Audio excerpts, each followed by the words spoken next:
Durante décadas, la enfermedad mental ha sido interpretada principalmente desde una perspectiva médica.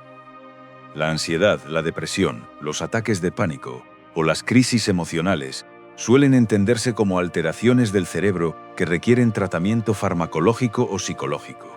Sin embargo, esta obra propone una mirada diferente. Sostiene que muchas de estas experiencias también pueden representar una profunda crisis espiritual y existencial. El planteamiento central no niega la importancia de la medicina ni de la psicología, sino que invita a explorar una dimensión adicional.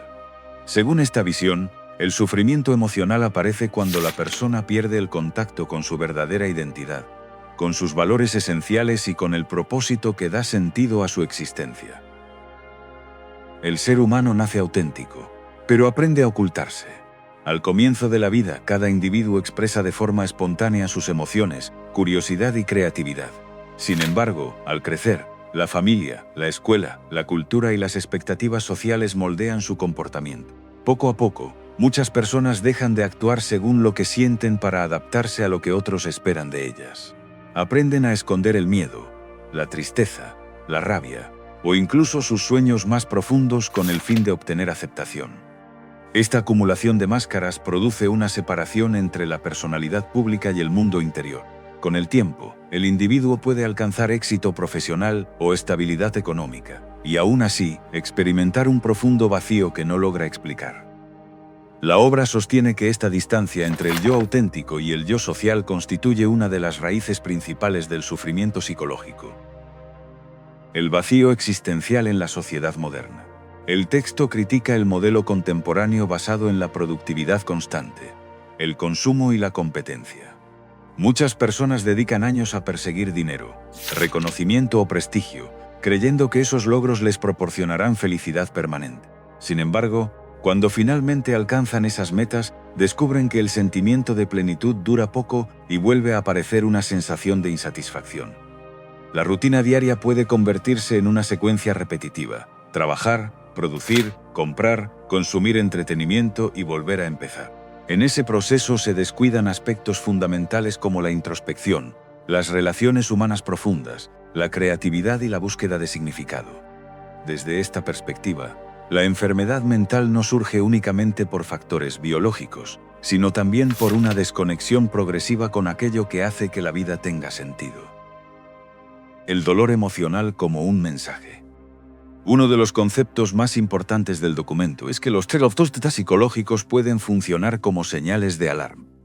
La ansiedad constante puede indicar que la persona vive bajo una presión incompatible con sus verdaderas necesidades. La depresión puede reflejar una pérdida de propósito o una desconexión profunda con uno mismo. El agotamiento emocional puede revelar que el estilo de vida elegido ya no resulta sostenible.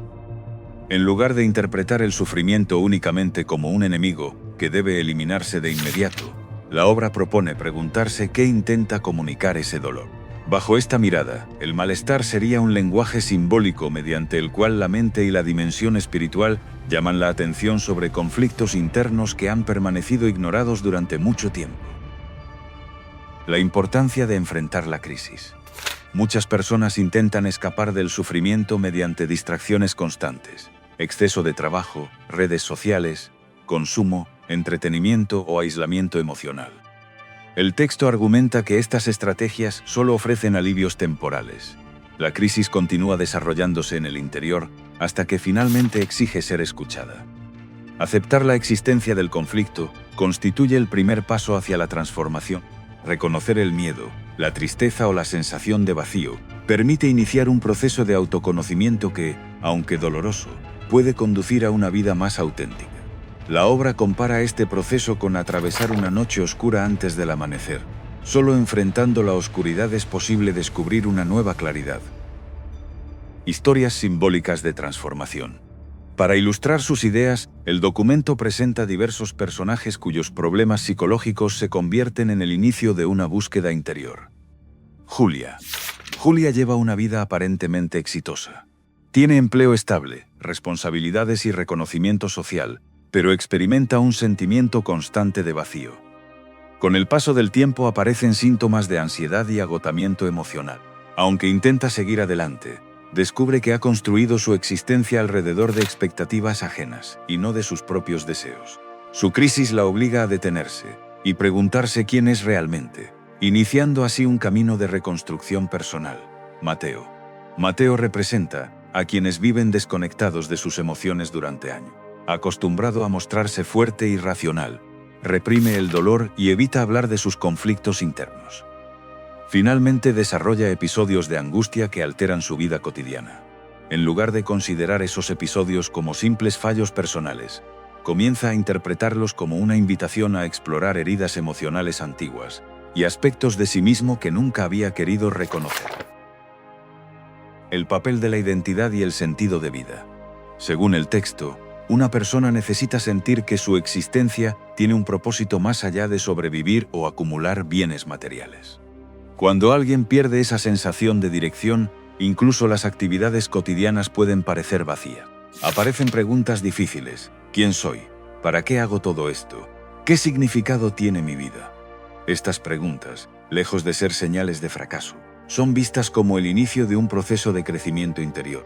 La obra sostiene que reencontrar un propósito no implica necesariamente cambiar de profesión o abandonar todas las responsabilidades, sino recuperar una conexión sincera con los propios valores y actuar de acuerdo con ellos. La integración de las emociones reprimidas. Otro tema central es la necesidad de reconocer las emociones ocultas. El miedo, la culpa, la tristeza o la ira reprimidos no desaparecen simplemente por ignorarlos. Con frecuencia continúan actuando desde el inconsciente y afectan el comportamiento, las relaciones personales y el bienestar psicológico. El documento propone observar estas emociones sin rechazarlas automáticamente. Comprender su origen permite integrarlas de manera saludable y reducir el conflicto interno. En este sentido, la aceptación consciente resulta más útil que la negación permanente. Muchas crisis psicológicas pueden interpretarse como una llamada a recuperar el contacto con la propia identidad y con un sentido más profundo de la existencia. El vacío emocional, la ansiedad o la depresión son presentados no solo como problemas que deben eliminarse, sino también como posibles señales de que la persona necesita revisar su forma de vivir, sus prioridades y la relación que mantiene consigo mismo. A partir de esta base, la segunda parte profundizará en el proceso de transformación interior. Las prácticas de introspección propuestas por el autor, el simbolismo del renacimiento psicológico y las reflexiones finales sobre la integración entre salud mental, conciencia y espiritualidad. La crisis como oportunidad de transformación. Después de describir el origen del sufrimiento interior, la obra plantea una idea optimista. Una crisis emocional también puede convertirse en el comienzo de una transformación profunda. En muchas tradiciones filosóficas y espirituales, los momentos de mayor oscuridad preceden a un cambio significativo. Cuando las antiguas formas de vivir dejan de funcionar, la persona se ve obligada a cuestionar sus creencias, sus prioridades y la imagen que tiene de sí misma. En este contexto, la enfermedad mental no se presenta únicamente como una condición que debe eliminarse, sino también como una experiencia que puede impulsar un proceso de crecimiento personal. La ansiedad, la tristeza o el sentimiento de vacío obligan al individuo a detenerse y examinar aspectos de su vida que durante años permanecieron ocultos. El autor compara este proceso con una metamorfosis. Primero es necesario abandonar una identidad limitada antes de construir una forma de vivir más auténtica y consciente. Irene y el descubrimiento de una nueva perspectiva. Uno de los ejemplos utilizados en el texto es el caso de Irene. Durante mucho tiempo intenta mantener una apariencia de control absoluto. Cumple con todas sus obligaciones, satisface las expectativas de quienes la rodean y evita mostrar cualquier signo de vulnerabilidad. Sin embargo, esa presión constante termina provocando un profundo agotamiento emocional. Cuando finalmente acepta que no puede seguir viviendo únicamente para agradar a los demás, comienza un proceso de introspección. Aprende a escuchar sus necesidades reales y descubre que gran parte de su sufrimiento provenía del miedo al rechazo y de la imposibilidad de expresar su verdadera personalidad. Su historia ilustra cómo una crisis puede convertirse en el punto de partida para reconstruir una identidad más sincera. Salomón y la sabiduría del sufrimiento. Otro personaje destacado es Salomón, quien actúa como una figura de guía o mentor. A través de sus reflexiones sostiene que el dolor no siempre debe entenderse como un castigo. En ocasiones representa una invitación a detener el ritmo acelerado de la vida y prestar atención a preguntas fundamentales sobre la existencia. Desde esta perspectiva, evitar permanentemente el sufrimiento puede impedir el aprendizaje que acompaña a determinadas experiencias difíciles. En cambio, afrontarlo con honestidad permite desarrollar madurez, compasión y una comprensión más profunda de uno mismo. El simbolismo del renacimiento psicológico. El documento utiliza repetidamente la metáfora de morir para renacer. Esta muerte no hace referencia al cuerpo físico, sino al abandono de viejos patrones mentales, creencias limitantes y comportamientos automáticos que ya no favorecen el bienestar. Renacer implica construir una identidad basada en la autenticidad en lugar de la aprobación externa. Significa dejar atrás el miedo constante al juicio ajeno y aprender a vivir de acuerdo con los propios valores. El proceso rara vez es rápido o sencillo. Requiere paciencia, reflexión y la disposición para aceptar cambios profundos en la manera de entender la vida. La observación interior como herramienta de cambio. Una de las propuestas más repetidas por el autor consiste en desarrollar la capacidad de observar los propios pensamientos y emociones. En vez de reaccionar automáticamente ante el miedo o la tristeza, se invita a contemplarlos con curiosidad y sin condenarlos. Esta actitud permite identificar patrones repetitivos que antes pasaban desapercibidos. La práctica de la introspección ayuda a descubrir creencias inconscientes, heridas emocionales antiguas y conflictos no resueltos que continúan influyendo en el comportamiento cotidiano. Al reconocer estos procesos internos, la persona adquiere una mayor libertad para responder de forma consciente en lugar de actuar impulsivamente. La meditación y el silencio. El texto también menciona diversas prácticas destinadas a fortalecer la conexión interior. La meditación aparece como una herramienta para reducir el ruido mental y desarrollar una atención más profunda sobre la experiencia presente. Del mismo modo, los ejercicios de respiración consciente y los momentos de silencio voluntario permiten disminuir la sensación de agitación permanente. Según el autor, estas prácticas facilitan el reconocimiento de emociones reprimidas y ayudan a establecer una relación más equilibrada con uno mismo. Aunque no se presentan como soluciones milagrosas, sí son consideradas recursos útiles dentro del camino de crecimiento personal. La escritura y la autoexploración. Otra recomendación consiste en mantener un diario personal. Escribir sobre pensamientos, emociones y experiencias permite organizar el mundo interior y descubrir conexiones que normalmente pasan inadvertidas. Muchas personas encuentran que poner sus sentimientos en palabras reduce la confusión emocional y favorece una comprensión más clara de sus conflictos. El acto de escribir también sirve como registro del propio proceso de transformación, permitiendo observar cambios de perspectiva con el paso del tiempo. La reconciliación con las partes olvidadas de uno mismo. La obra insiste en que la salud emocional requiere aceptar tanto las fortalezas como las debilidades personales.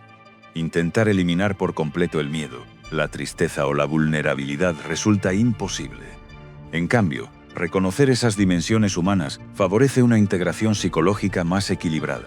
El crecimiento auténtico no consiste en convertirse en una persona perfecta, sino en aprender a convivir con todas las facetas de la propia personalidad sin negarlas ni avergonzarse de ellas. Una crítica al enfoque exclusivamente biomédico. El documento cuestiona la tendencia a explicar todos los problemas psicológicos únicamente mediante alteraciones químicas o neurológicas. Desde su punto de vista, centrarse exclusivamente en los síntomas puede hacer que se ignoren preguntas esenciales sobre el sentido de la vida, la identidad personal o las necesidades emocionales profundas. Sin embargo, esta postura debe interpretarse con cautela. En la práctica clínica moderna existen numerosos trastornos mentales cuya evolución está influida por factores biológicos, genéticos, psicológicos y sociales.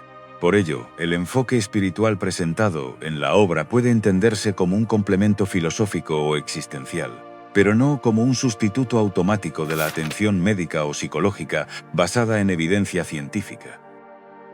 El papel de las relaciones humanas. El aislamiento aparece como uno de los factores que agravan el sufrimiento emocional. El autor destaca la importancia de compartir experiencias con personas de confianza, construir vínculos sinceros y sentirse comprendido por otros seres humanos. Las relaciones auténticas permiten expresar emociones difíciles sin temor constante al juicio y ofrecen apoyo durante los momentos de crisis. En consecuencia, la recuperación interior no depende únicamente del trabajo individual, sino también de la capacidad para establecer conexiones humanas significativas. Recuperar el propósito de vivir. La obra concluye afirmando que muchas personas no necesitan únicamente aliviar sus síntomas, sino reencontrar una razón para levantarse cada mañana. Ese propósito puede expresarse de múltiples maneras: ayudar a otros, desarrollar una vocación, crear arte, fortalecer la familia, aprender continuamente o contribuir positivamente a la comunidad. Cuando las acciones cotidianas se alinean con valores personales profundos, disminuye la sensación de vacío y aumenta la percepción de coherencia interna. El sentido de vida no aparece como una respuesta universal, sino como una búsqueda individual, que cada persona debe realizar por sí misma. El mensaje central del libro es que el sufrimiento psicológico puede entenderse, en ciertos casos, como una invitación a examinar la propia existencia con mayor profundidad. La ansiedad, la depresión o las crisis emocionales son presentadas como posibles señales de una desconexión entre la vida exterior y las necesidades más auténticas del individuo. A través de historias simbólicas, reflexiones filosóficas y propuestas de introspección, el autor anima al lector a enfrentar sus conflictos internos en lugar de ocultarlos, utilizando la crisis como una oportunidad para transformarse. No obstante, es importante recordar que esta interpretación pertenece principalmente al ámbito espiritual y existencial. La atención médica, la psicoterapia y los tratamientos basados en evidencia siguen desempeñando un papel fundamental en el abordaje de muchos trastornos mentales. La integración equilibrada entre el cuidado profesional y la búsqueda de significado personal constituye, según una visión amplia, una de las vías más prometedoras para alcanzar un bienestar duradero.